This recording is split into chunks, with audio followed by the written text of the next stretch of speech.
കർത്താവിൻ്റെ അതിപരിശുദ്ധമായ നാമം ഇന്ന് പകൽക്കാലവും മഹത്വപ്പെടുമാറാകട്ടെ. മാതാപിതാക്കൾ, സഹോദരങ്ങൾ, കുഞ്ഞുങ്ങൾ എല്ലാവർക്കും യേശുക്രിസ്തുവിൻ്റെ നാമത്തിൽ എൻ്റെ വന്ദനം അറിയിക്കുന്നു. ഇന്ന് നമുക്ക് പഴയ ഒരു പാട്ട് പാടി ദൈവത്തെ മഹത്വപ്പെടുത്താം. ഞാനിവിടെ പാടുമ്പോൾ നിങ്ങളും ഒരുമിച്ച് നമ്മൾക്ക് ഒരുമിച്ച് കർത്താവിനെ പാടി മഹത്വപ്പെടുത്താം. മോൻ അങ്ങോട്ട് ശ്രദ്ധിച്ചപ്പോൾ അമ്മ പോയി കിട്ടി.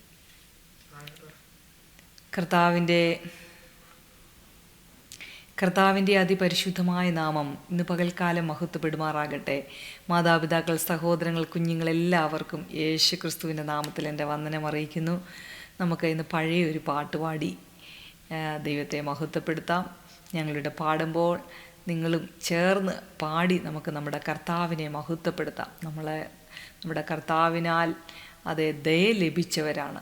ആ കർത്താവിൻ്റെ കൃപയാലാണ് നമുക്ക് രക്ഷ ലഭിച്ചത്.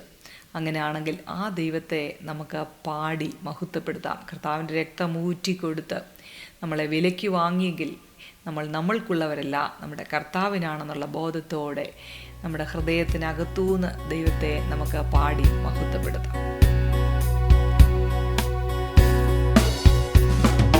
ദയ ലഭിച്ചോർ നാം സ്തുതിച്ചിടുവോ, അതിനു യോഗ്യൻ ക്രിസ്തുവത്രേ. ദയ ലഭിച്ചോർ നാം സ്തുതിച്ചിടുവോ, അതിനു യോഗ്യൻ ക്രിസ്തുവത്രേ. മാധുര്യരാഗമം ഗീതങ്ങളാലെ അവനെ നാം പുകഴ്ത്തിയിടാം. മാധുര്യരാഗമം ഗീതങ്ങളാലെ അവനെ നാം പുകഴ്ത്തിയിടാം. നിൻ തിരുമേനി അറുക്കപ്പെട്ടു, നിൻ രുധിരത്തിൻ വിലയായി വാങ്ങിയതാ. നിൻ തിരുമേനി അറുക്കപ്പെട്ടു, നിൻ രുധിരത്തിൻ വിലയായി വാങ്ങിയതാ. ഗോത്രങ്ങൾ, ഭാഷകൾ, വംശങ്ങൾ, ജാതികൾ സർവവും ചേർത്തുകൊണ്ട്. ഗോത്രങ്ങൾ, ഭാഷകൾ, വംശങ്ങൾ, ജാതികൾ സർവവും ചേർത്തുകൊണ്ട്. പാപത്തിനധീനതയിൽ നിന്നീ അടിയാനെ നീ വിടുവിച്ചു. പാപത്തിനധീനതയിൽ നിന്നീ അടിയാനെ നീ വിടുവിച്ചു. അത്ഭുതമാർന്നൊളിയൻ പ്രിയനോട് രാജ്യത്തിലാക്കിയതാ. അത്ഭുതമാർന്നൊളിയൻ പ്രിയനോട് രാജ്യത്തിലാക്കിയതാ. ദൈവകുഞ്ഞാടവൻ യോഗ്യനെന്ന് മോക്ഷത്തിൽ കേൾക്കുന്ന ശബ്ദമത്. ദൈവകുഞ്ഞാടവൻ യോഗ്യനെന്ന് മോക്ഷത്തിൽ കേൾക്കുന്ന ശബ്ദമത്. സ്തുതിച്ചിടാം വെള്ളത്തിനിരച്ചിൽ പോൽ ശബ്ദത്താൽ പരിശുദ്ധയാം സഭയെ. സ്തുതിച്ചിടാം വെള്ളത്തിനിരച്ചിൽ പോൽ ശബ്ദത്താൽ പരിശുദ്ധയാം സഭയെ. യേശുതാൻ വേഗം വരുന്നതിനാൽ മുഴങ്കാൽ മടക്കി നമസ്കരിക്കാം. യേശുതാൻ വേഗം വരുന്നതിനാൽ മുഴങ്കാൽ മടക്കി നമസ്കരിക്കാം. നമ്മെ സ്നേഹിച്ച യേശുവെ കണ്ടിടുവോം നാം ആനന്ദനാളതില്. നമ്മെ സ്നേഹിച്ച യേശുവെ കണ്ടിടുവോം നാം ആനന്ദനാളതില്. ദയ ലഭിച്ചോർ നാം സ്തുതിച്ചിടുവോം, അതിനു യോഗ്യൻ ക്രിസ്തുവത്രേ. ദയ ലഭിച്ചോർ നാം സ്തുതിച്ചിടുവോം, അതിനു യോഗ്യൻ ക്രിസ്തുവത്രേ. മാധുര്യരാഗമം ഗീതങ്ങളാലെ അവനെ നാം പുകഴ്ത്തിയിടാം.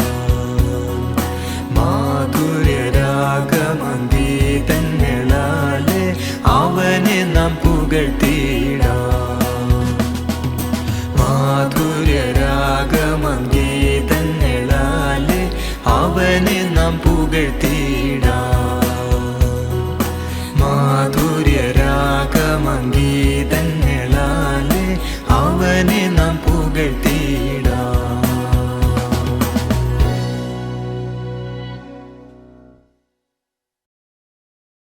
കർത്താവിൻ്റെ അതിപരിശുദ്ധമായ നാമം പിന്നെയും മഹത്വപ്പെടുമാറാകട്ടെ. നമ്മൾ മത്തായി എഴുതിയ സുവിശേഷം 24-ാം അധ്യായം അതിൻ്റെ 1 മുതൽ 31 വരെയുള്ള വാക്യങ്ങളായിരുന്നു ഇതുവരെ നമ്മൾ പഠിച്ചത്. ഹല്ലേലൂയ, സ്തോത്രം. ഇനിയും നമ്മൾ 32 മുതൽ 35 വരെയുള്ള വാക്യങ്ങളാണ് ഇന്ന് നമ്മൾ ചിന്തിക്കാൻ പോകുന്നത്. ഹല്ലേലൂയ, നമുക്ക് ആ വചനം ഒന്ന് വായിക്കാം. മത്തായി എഴുതിയ സുവിശേഷം 24-ാം അധ്യായം അതിൻ്റെ 32 മുതൽ 35 വരെയുള്ള വാക്യങ്ങൾ. അത്തിയെ നോക്കി ഒരു ഉപമ പഠിപ്പീൻ. അതിൻ്റെ കൊമ്പ് ഇളതായി ഇല തളിർക്കുമ്പോൾ വേനൽ അടുത്തു എന്ന് നിങ്ങൾ അറിയുന്നുവല്ലോ. അങ്ങനെ നിങ്ങൾ ഇതൊക്കെയും കാണുമ്പോൾ അവൻ അടുക്കെ വാതിൽക്കൽ തന്നെ ആയിരിക്കുന്നു എന്ന് അറിഞ്ഞുകൊള്ളുവീൻ. ഇതൊക്കെയും സംഭവിക്കുവോളം ഈ തലമുറ ഒഴിഞ്ഞു പോകുകയില്ല എന്ന് ഞാൻ സത്യമായിട്ട് നിങ്ങളോട് പറയുന്നു. ആകാശവും ഭൂമിയും ഒഴിഞ്ഞു പോകും, എൻ്റെ വചനങ്ങളോ ഒഴിഞ്ഞു പോകുകയില്ല. ഹല്ലേലൂയ, സ്തോത്രം. ഇന്നത്തെ വിഷയം തയ്യാറെടുപ്പിനോടുള്ള പ്രബോധനങ്ങളാണ്. ഹല്ലേലൂയ. ചരിത്രം ആശ്ചര്യമുളവാക്കുന്ന പല സംഭവങ്ങളും നിറഞ്ഞതാണ്. അടുത്ത കാലങ്ങളിൽ തന്നെ നമ്മെ അമ്പരപ്പിക്കുന്ന പല വ്യത്യസ്ത കാര്യങ്ങൾ നടക്കുന്നത് നാം കണ്ടു കഴിഞ്ഞു. ഉദാഹരണമായി, ഒരിക്കലും മുങ്ങുകയില്ലെന്ന് ഉറച്ച് അത് വിശ്വസിച്ചിരുന്ന ടൈറ്റാനിക് അതിൻ്റെ കന്നി സവാരിയിൽ തന്നെ കടലിനാഴത്തിലേക്ക് മുങ്ങിത്താണുപോയി. നാം അതിഭീകരതയ്ക്ക് സാക്ഷികളായി തീർന്നു ആ ഒരു സമയം. ഹല്ലേലൂയ. അതുപോലെ തന്നെ 2009 ഡിസംബർ 26 ഇന്ത്യൻ മഹാസമുദ്രത്തിലുണ്ടായ സുനാമി, രാക്ഷസ തിരമാലകളുടെ കടന്നുകയറ്റം അവിശ്വസനീയമായ തരത്തിലാണ് തെക്ക് കിഴക്കൻ ഏഷ്യൻ രാജ്യങ്ങളിലുണ്ടായ ഭീകര താണ്ഡവും തന്മൂലമുണ്ടായ നാശനഷ്ടങ്ങൾക്കും നാം സാക്ഷ്യം വഹിച്ചത്. ഇവയൊക്കെ ഒരു കാലഘട്ടത്തിൽ മാത്രം സംഭവിച്ച അതീവ പ്രാധാന്യമുള്ള സംഭവങ്ങളാണ്. നിങ്ങളിൽ ചിലരുടെയെങ്കിലും മനസ്സിൽ പശ്ചിമ പൂർവ്വ ജർമ്മനികളെ വിഭജിച്ചിരുന്ന ബെർലിൻ മതിൽ പൊളിച്ച് നീക്കുന്നതിൻ്റെ ഓർമ്മകൾ ഇപ്പോഴും സജീവമായി കാണുമല്ലോ. ജർമ്മനിയുടെ ഏകോപനം തങ്ങളുടെ ജീവിതകാലത്ത് ഒരിക്കലും കാണാനാകുകയില്ലെന്നാണ് ഒട്ടനവധി പേർ കരുതിയിരുന്നത്.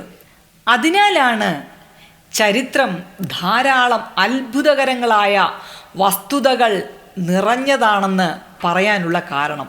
എന്നാൽ നാം ഭാവികാല സംഭവങ്ങളെ പറ്റിയാണ് ചിന്തിക്കുന്നതെങ്കിൽ അവയൊക്കെ പഴയ കാലത്തെ നിഷ്പ്രഭമാക്കുന്ന തരത്തിലുള്ളതായിരിക്കാനാണ് സാധ്യത. ആ ചരിത്ര ഗതിയിലേക്കാണ് നമ്മുടെ രക്ഷകനായ യേശുക്രിസ്തുവിൻ്റെ ഈ ഭൂഗോളത്തിലേക്കുള്ള വരവ്. യേശുക്രിസ്തുവിൻ്റെ പുനരാഗമനത്തെ പറ്റിയും ലോകാവസാനത്തെ പറ്റിയും യുഗങ്ങളുടെ സമാപ്തിയെ പറ്റിയും ആരാഞ്ഞ ശിഷ്യർക്ക് അവിടുന്ന് ഭാവികാല സംഭവങ്ങളെക്കുറിച്ചുള്ള ആവശ്യമായ അറിവ് പകർന്നു നൽകി. അതുമാത്രമല്ല, ഭാവികാലത്ത് സംഭവിക്കുന്ന ഘോര വിപത്ത്, പീഡനം സംബന്ധിച്ചുള്ള വിശദാംശങ്ങളും അവിടുന്ന് നൽകിയിട്ടുണ്ട്. അവയൊക്കെ എപ്രകാരമാണ് പ്രായോഗിക ജീവിതത്തിൽ നിറവേറ്റേണ്ടതെന്ന് കർത്താവ് വിശദീകരണം നൽകിയിട്ടുണ്ട്. ഇതൊക്കെ കർത്താവ് ശിഷ്യർക്കായി വെളിപ്പെടുത്തിയത് കേവലം അവരുടെ ആശങ്കകൾക്ക് വിരാമമിടുവാൻ മാത്രമായിരുന്നില്ല. അവിടുന്ന് നൽകിയിട്ടുള്ള എല്ലാ പ്രബോധനങ്ങളിലും പ്രായോഗിക ജീവിതത്തിൽ പ്രമാണിക്കേണ്ടതായ കാര്യങ്ങളും അവയുടെ സാധ്യതകളും അടങ്ങിയിരുന്നു. അതാണ് ഒലിവുമല പ്രഭാഷണത്തിൽ മത്തായി എഴുതിയ സുവിശേഷം 24-ാം അധ്യായം 32 മുതൽ 25-30 വരെയുള്ള തിരുവചന ഭാഗത്ത് രേഖപ്പെടുത്തിയിരിക്കുന്നത്. ഈ പ്രബോധനങ്ങൾ ലക്ഷ്യമിടുന്നത് ആ കാലത്ത് ജീവിച്ചിരിക്കുന്നവർ അനുവർത്തിക്കേണ്ട ജാഗ്രതകളെ പറ്റിയാണ്. ആദ്യമായി പരാമർശിക്കുന്നത് ഒരു അത്തിമരത്തെ സംബന്ധിച്ചുള്ള അലങ്കാര ഭാഷണമാണ്. ഈ വിഷയം ഒന്നാം നൂറ്റാണ്ടിലെ വായനക്കാർക്ക് വളരെ എളുപ്പം മനസ്സിലാക്കുവാൻ കഴിയുന്നതുമാണ്. അക്കാലത്ത് ഇന്നും ഇസ്രായേലിൽ സമൃദ്ധിയായി വളരുന്ന ഒരു വൃക്ഷമാണ് അത്തി. അതിനാൽ ഭാവി കാലത്ത് ഇസ്രായേലിൽ താമസിക്കുന്ന യഹൂദന്മാർക്കും ഇക്കാര്യങ്ങൾ അനായാസം മനസ്സിലാക്കുവാൻ കഴിയും. അത്തിമരത്തിൻ്റെ ശാഖകളിൽ തളിരിലകൾ മൊട്ടിടുമ്പോൾ വേനൽക്കാലം അടുത്തു വരുന്നു എന്ന് തിരിച്ചറിയുവാൻ കഴിയുന്നതാണ്. അതുപോലെ കർത്താവ് മുൻപറഞ്ഞ കാര്യങ്ങൾ മത്തായി എഴുതിയ സുവിശേഷം 24-ാം അധ്യായം 4 മുതൽ 15 വരെ ഉള്ള വാക്യങ്ങൾ നടപ്പിലാകുമ്പോൾ അവിടുത്തെ ആഗമനം ആസന്നമായിരിക്കുന്നു എന്ന് മനസ്സിലാക്കാം. അന്ന് ലോകമാസകലം വൻതോതിലുള്ള മരണം, യുദ്ധം, ക്ഷാമം, പകർച്ചവ്യാധികൾ, വിവിധ സ്ഥലങ്ങളിലുണ്ടാകുന്ന ഭൂചലനങ്ങൾ തുടങ്ങിയവ അരങ്ങേറും. ഇവ പേറ്റുനോവ് ആരംഭിച്ച് കഴിഞ്ഞിരിക്കുന്നു എന്നതിനുള്ള സൂചനയാണ് നൽകുന്നത്. ശൂന്യത വരുത്തുന്ന മ്ലേച്ഛത പ്രത്യക്ഷപ്പെടുമ്പോൾ കർത്താവിൻ്റെ വരവ് ഏറ്റവും സമീപിച്ചിരിക്കുന്നു എന്ന് മനസ്സിലാക്കാം. യേശുക്രിസ്തു പറഞ്ഞത് ഇതൊക്കെ വാതിൽക്കൽ ആയിരിക്കുന്നു എന്ന് അറിയുക എന്നാണ്. വാക്യം 33 നമുക്ക് വായിക്കുമ്പോൾ അത് മനസ്സിലാക്കാൻ കഴിയും. സത്യത്തിൽ കർത്താവ് പറഞ്ഞതിൻ്റെ അർത്ഥം ഇതിനൊക്കെയും സാക്ഷ്യം വഹിക്കുന്ന ഈ കാലത്ത് ജീവിച്ചിരിക്കുന്ന തലമുറ ഇതൊക്കെ നേരിൽ കാണുമെന്നാണ്. അതായത് ഇവയെല്ലാം സംഭവിച്ചു തീരുന്നത് വരെ ഈ തലമുറ അവസാനിക്കുകയില്ല എന്നാണ് സൂചന. 4 മുതൽ 15 വരെയുള്ള വാക്യങ്ങളിൽ പറയുന്ന വസ്തുതകൾ നടക്കുന്ന കാലത്ത് ജീവിച്ചിരിക്കുന്നവർ എല്ലാ കാര്യങ്ങളും പൂർത്തീകരിക്കപ്പെടുന്നത് വരെ, അതായത് ഈ യുഗത്തിൻ്റെ അന്ത്യവും നവയുഗത്തിൻ്റെ ആരംഭവും കാണുന്നത് വരെ ജീവിച്ചിരിക്കുമെന്നാണ്. ദൈവം വാഗ്ദത്തം ചെയ്ത നന്മകൾ അനുഭവിക്കാതെ തൻ്റെ തെരഞ്ഞെടുക്കപ്പെട്ടവരെ, അതായത് യഹൂദന്മാരെ ഒരിക്കലും അവിടുന്ന് കൈവിടുകയില്ല. യേശുക്രിസ്തുവിൻ്റെ വചനങ്ങൾ ആ കാര്യത്തിന് കൂടുതൽ ഉറപ്പ് നൽകുന്നുമുണ്ട്. അവിടുന്ന് പറയുന്നത് തൻ്റെ വചനങ്ങൾ മാറ്റമില്ലാത്തവയും നിത്യകാലവും നിലനിൽക്കുന്നതും അതിജീവിക്കുന്നതും ആണെന്നും അവ ആകാശത്തെയും ഭൂമിയേക്കാൾ സ്ഥിരതയുള്ളതുമാണ് എന്നത്രേ. ഈ കാണുന്ന ആകാശവും ഭൂമിയും ഒരു ദിവസം തൽസ്ഥാനത്ത് നിന്ന് മാറ്റപ്പെടും. എന്നാൽ ക്രിസ്തുനാഥൻ്റെ വാക്കുകൾ ഒരിക്കലും മാറ്റമുണ്ടാകുന്നില്ല. അവ ഉറപ്പുള്ളതും തീർച്ചയായതും വീഴ്ച സംഭവിക്കാത്തതുമാണ്. പുതിയ നിയമം എഴുതപ്പെട്ടിരിക്കുന്ന യവന ഭാഷയിൽ അല്ല അഥവാ ഇല്ല എന്നതിനെ സൂചിപ്പിക്കുന്ന 2 പദങ്ങളാണുള്ളത്. അതിന് ഔ എന്നോ മാ എന്നോ ഉള്ള ചെറിയ വാക്കുകളാണ് ഉപയോഗിച്ചിരിക്കുന്നത്. ഈ 2 പദങ്ങളുടെയും അർത്ഥം അല്ല, ഇല്ല എന്നിങ്ങനെയാണ്. തൻ്റെ പ്രഭാഷണത്തിൽ കർത്താവ് ഈ 2 പദങ്ങളും ഉപയോഗിച്ചിട്ടുണ്ട്. അവിടുന്ന് പറഞ്ഞിരിക്കുന്ന ആകാശവും ഭൂമിയും നശിച്ചു പോകും, എൻ്റെ വചനങ്ങളോ ഒരു കാരണവശാലും മാറിപ്പോകയില്ല. നമ്മുടെ കർത്താവിൻ്റെ വചനം ഒരു കാരണവശാലും മാറിപ്പോകയില്ല എന്നാണ്. വാക്യം 35 നിങ്ങൾ വായിച്ചു നോക്കുക. യവന ഭാഷയിൽ ഇത് ഇരട്ട നിഷേധ പ്രയോഗമാണ്. ഈ രീതി അനുവർത്തിച്ചിരിക്കുന്നത് നിഷേധാർത്ഥത്തിനുള്ള കൂടുതൽ ഊന്നൽ നൽകുന്നതിന് വേണ്ടിയാണ്. ഇംഗ്ലീഷ് ഭാഷയിൽ ഈ ഇരട്ട നിഷേധാത്മക പ്രയോഗം ഒരു ഉത്തമ വ്യാകരണ രീതിയിൽ കണക്കാക്കപ്പെടുന്നില്ല. എങ്കിലും ഇത് സാധാരണഗതിയിൽ ഏറ്റവും കൂടുതൽ ഊന്നൽ നൽകിയതിനാണ് ഉപയോഗിക്കുന്നത്. യേശുക്രിസ്തു പ്രയോഗിച്ച ആ ശൈലി നമുക്ക് ഇപ്രകാരം മൊഴിമാറ്റം നടത്തിയാൽ ആകാശവും ഭൂമിയും നീങ്ങിപ്പോകും, എന്നാൽ എൻ്റെ വാക്കുകൾ മാറുന്നതിന് യാതൊരു കാരണവശാലും സാധ്യതയില്ല എന്നായിരിക്കും. എന്തെങ്കിലും നടക്കാൻ പോകുന്നു എന്ന് കർത്താവ് കൽപ്പിച്ചാൽ അത് തീർച്ചയായും നടന്നിരിക്കും. അത് എങ്ങനെയാണ് നടക്കുകയെന്നോ നമുക്കത് മനസ്സിലാക്കുവാൻ കഴിയുമെന്നോ അത് നടക്കുമെന്ന് നാം വിശ്വസിക്കുന്നതോ ഒന്നും അതിനെ ബാധിക്കുന്നില്ല. അത് തീർച്ചയായും സംഭവിച്ചിരിക്കും. അതിനെപ്പറ്റി നമുക്ക് വിശദീകരിക്കുവാൻ കഴിയുമോ ഇല്ലയോ എന്നത് പ്രസക്തമല്ല. അത് സംഭവിക്കുക തന്നെ ചെയ്യും. ഒരു ദിനം വാനവും ഭൂമിയും മാറിപ്പോയിരിക്കും. എന്നാൽ കർത്താവിൻ്റെ ദിവസം വരുന്നത് കള്ളൻ്റെ വരവ് പോലെ അപ്രതീക്ഷിതമായിരിക്കും. അതിഭീകര ശബ്ദത്തോടെ ആകാശം അപ്രത്യക്ഷമാകും. മൂലപദാർത്ഥങ്ങൾ അഗ്നിയിൽ കത്തിയമരും. ഭൂമിയിൽ അതിലുള്ള സകലതും ഭസ്മീകൃതമാകും. 2 പത്രോസ് 3:10 അത് വായിച്ചു നോക്കുക. ഈ വാനവും ഭൂമിയും നീങ്ങിപ്പോകുന്നത് പുതിയ ആകാശത്തിനും പുതിയ ഭൂമിക്കും വഴിയൊരുക്കുന്നതിന് വേണ്ടിയാണ്. എങ്കിലും യേശു ക്രിസ്തുവിൻ്റെ വാക്കുകൾക്ക് ഒരിക്കലും മാറ്റമുണ്ടാകുകയില്ല. ഒലിവുമലയിൽ വെച്ച് അവിടുന്ന് നടത്തിയ പ്രഭാഷണത്തിൽ പരാമർശിച്ച എല്ലാ കാര്യങ്ങളും പൂർത്തീകരിക്കപ്പെടുവാൻ പോകുന്നു. എന്നാൽ അവയൊന്നും ഒരിക്കലും നടക്കുന്നതല്ലെന്ന് കരുതി ജീവിക്കുന്നവർ ഒരു ദിവസം ഇതൊക്കെ സംഭവിച്ചു കഴിയുമ്പോൾ പറഞ്ഞു തീർക്കുവാനാവാത്ത തരത്തിൽ ദുഃഖത്തിനും സങ്കടത്തിനും ഇരയാകും. അന്നവർ അനുഭവിക്കുന്ന പരിഭ്രമത്തിന് അറുതിയുണ്ടാകുകയില്ല. ഇന്ന് പകൽക്കാലം നമ്മളൊരു കാര്യം മനസ്സിലാക്കണമേ. നമ്മുടെ കർത്താവ് പറഞ്ഞ വചനത്തിന് വള്ളിയെങ്കിലും പുള്ളിയെങ്കിലും ഒന്നും, അതേ സ്തോത്രം, അതിനൊരു മാറ്റവും വരാൻ പോകുന്നില്ല. ഹല്ലേലൂയ. അതുകൊണ്ട് ആ കർത്താവിൻ്റെ വചനം എന്ത് പറയുന്നു, ആ വചനത്തെ, അവൻ്റെ ന്യായപ്രമാണത്തെ രാപകൽ ധ്യാനിക്കുന്ന മനുഷ്യൻ ഭാഗ്യവാൻ. അവനാറ്റിരകത്ത് നട്ടിരിക്കുന്നതും തക്ക കാലത്ത് ഫലം കായ്ക്കുന്നതും ഇലവാടാത്തതുമായ വൃക്ഷം പോലെയിരിക്കും. കർത്താവിൻ്റെ സന്നിധിയിൽ നമ്മൾ എടുക്കപ്പെടുവാൻ ഒപ്പൻ്റെ വരവേറ്റവും ആസന്നമായി. അല്ല, നമ്മൾ ഇന്ന് പകൽക്കാലം കഴിഞ്ഞുകൂടിയെങ്കിൽ കഴിഞ്ഞുകൂടിയെന്ന് പറയാം. അതുകൊണ്ട് നമ്മൾ ഇപ്പോൾ ഒരുങ്ങിയിരിക്കുക. നമ്മുടെ കർത്താവിൻ്റെ വരവിൽ നമ്മുടെ ദേഹം, ദേഹി, ആത്മാവിനെ പൂർണ്ണമായി സമർപ്പിച്ച് ആ കർത്താവിന് വേണ്ടി ജീവിക്കുവാൻ, ആ കർത്താവിൻ്റെ ദൗത്യം നമ്മളെ ഏൽപ്പിച്ചത് ഭംഗിയായി ചെയ്ത്, നമ്മുടെ സ്വന്തം വീട് ഇതല്ല എന്നൊന്നുകൂടെ ഞാൻ പറയട്ടെ. ഇത് നമ്മുടെ വാസസ്ഥലമെന്ന് പറയുന്നത് ഇതല്ല. നമ്മുടെ വാസസ്ഥലം സ്വർഗത്തിലാണ്.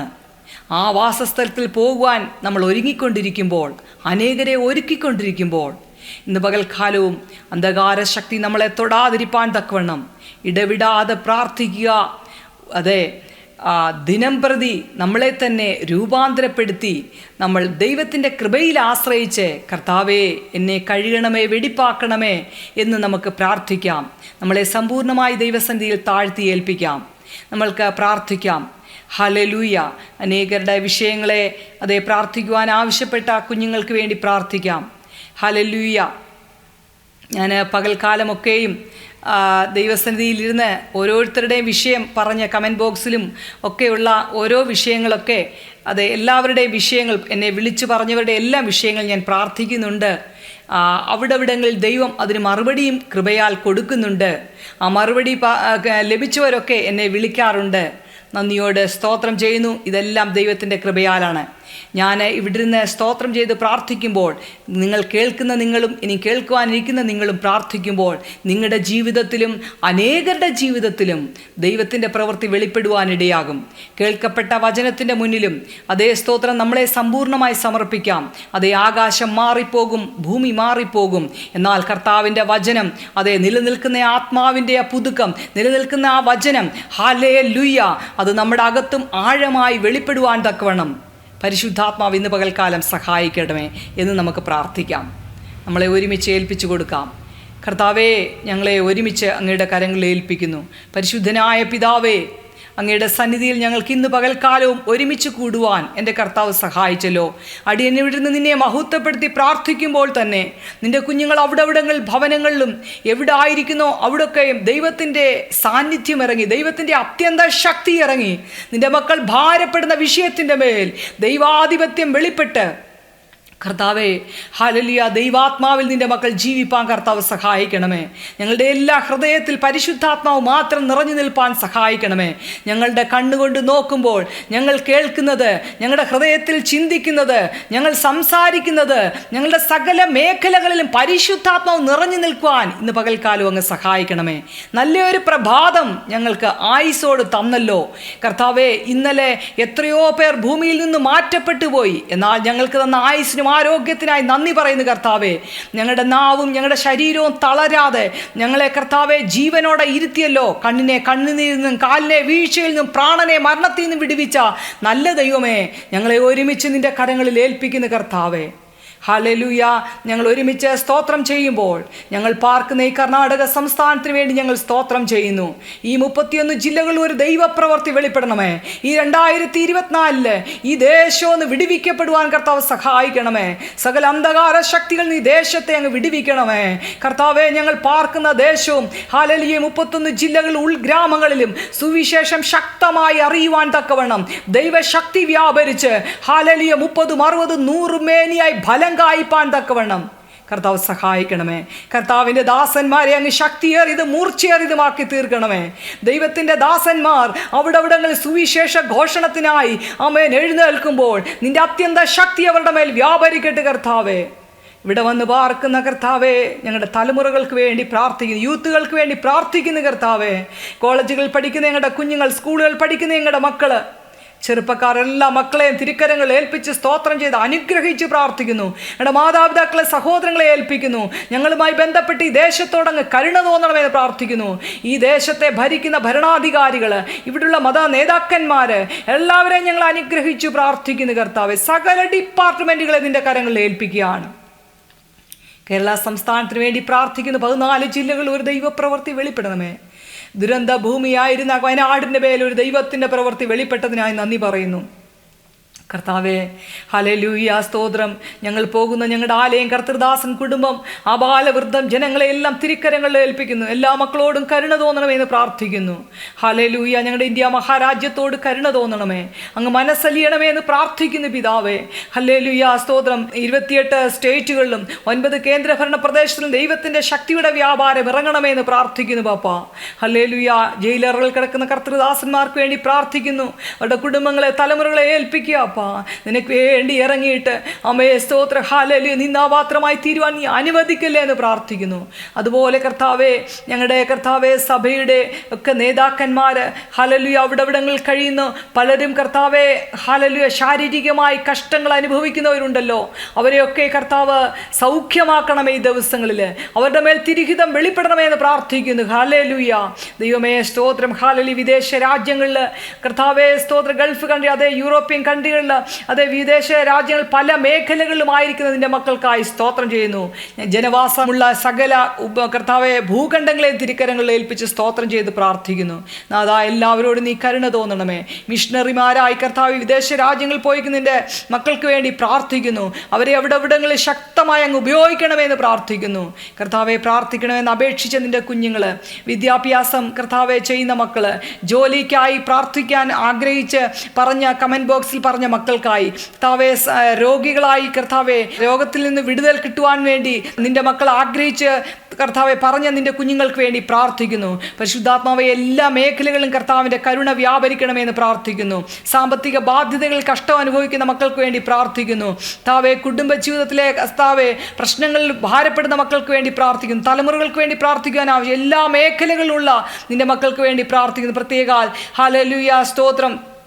അപ്പോൾ നിന്നോട് കൂടുതൽ അടുക്കുവാൻ തക്കവണ്ണം ആത്മീകമായൊരു വർധനവ് ഞങ്ങൾക്കുണ്ടാകുവാൻ ഞങ്ങളെ ഓർത്ത് പ്രാർത്ഥിക്കണമെന്ന് ആവശ്യപ്പെട്ട മക്കൾക്ക് വേണ്ടി പ്രാർത്ഥിക്കുന്നു. അങ്ങനെ വിവിധ ആവശ്യങ്ങളുമായി പറഞ്ഞ നിന്റെ കുഞ്ഞുങ്ങളുടെ മേലെല്ലാം ദൈവശക്തി വ്യാപരിപ്പാൻ സ്തോത്രം ചെയ്ത് പ്രാർത്ഥിക്കുന്നു കർത്താവെ. ഞങ്ങളുടെ പ്രാർത്ഥനയ്ക്കും കൂട്ടായ്മയ്ക്കും കർത്താവെ നിന്റെ നാമത്തെ മഹത്വപ്പെടുത്തുവാൻ തടസ്സമായി നിൽക്കുന്ന കർത്താവെ ലോകത്ത് വാഴുന്ന സകല ഇരുളിൻ്റെ മണ്ഡലങ്ങളുടെ മേലും സ്വർലോകത്തിൻ്റെയും ഭൂലോകത്തിൻ്റെയും അധോലോകത്തിൻ്റെയും താക്കോൽ കൈവശമുള്ള നസ്രേനായ യേശുവിൻ്റെ നാമത്തിൽ അന്ധകാര ശക്തികളുടെ സകല സ്വാധീനങ്ങളെയും അങ്ങ് വേരോടെ പിഴുതുമാറ്റിയതിനായി നന്ദി പറയുന്നു കർത്താവെ.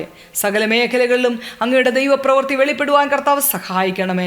കേൾക്കുന്ന നിന്റെ മക്കളും പറയുന്ന അടിയനും ഒരുപോലെ വിടിവിക്കപ്പെടുവാൻ ദൈവം സഹായിച്ചാട്ടെ. തിരുഹിതമാണെങ്കിൽ ഞങ്ങൾ നാളെ ഒരുമിച്ച് പിന്നെയും കൂടുവാൻ, ഞങ്ങൾ ഒരുമിച്ച് നിന്നെ മഹത്വപ്പെടുത്തുവാൻ സഹായിക്കണമേ. ഞങ്ങളുടെ വചനത്തിനും ഞങ്ങൾ വചനം പറയുന്നതിനും ഹല്ലേലൂയ ഞങ്ങൾ പാടുന്നതിനും പ്രാർത്ഥിക്കുന്ന തടസ്സമായ ഏതൊക്കെ മേഖലകളുണ്ടോ അതിനെല്ലാം അങ്ങ് കർത്താവെ, ആ അന്ധകാര ശക്തികളെ എല്ലാം അതിന് വിരോധമായി നിൽക്കുന്ന സകല ഇരുളിൻ്റെ മണ്ഡലങ്ങളെ അങ്ങ് വഴിമാറ്റിയതിനായി നന്ദി പറയുന്നു. സകലത്തിലും അങ്ങ് കർത്താവിൻ്റെ കൃപ വ്യാപരിച്ചതിനായി സ്തോത്രം. അങ്ങ് ഞങ്ങളുടെ പ്രാർത്ഥന കേട്ടിരിക്കാൻ സ്തോത്രം. യേശു ക്രിസ്തുവിൻ്റെ നാമത്തിൽ തന്നെ ആമേൻ. ഇന്ന് പകൽക്കാലവും സർവ്വവിധമായ അനുഗ്രഹങ്ങളാലും ദൈവം നിങ്ങളെ നിറയ്ക്കട്ടെ. സ്വർഗത്തിലെയും ഭൂമിയിലെയും നന്മകൾ ഇന്ന് പകൽക്കാലം നിങ്ങൾ അനുഭവിക്കട്ടെ. എന്തെങ്കിലും മുടങ്ങി കിടക്കുന്ന ഏതെങ്കിലും പ്രശ്നങ്ങളിൽ നിങ്ങൾ അകപ്പെട്ടിരിക്കുകയാണെങ്കിൽ അതിൻ്റെ മേലൊക്കെ ഒരു ദൈവപ്രവൃത്തി വെളിപ്പെടുവാൻ ദൈവം സഹായിക്കട്ടെ. സകലത്തിലും ദൈവം നിങ്ങളെ അനുഗ്രഹിക്കുമാറാകട്ടെ.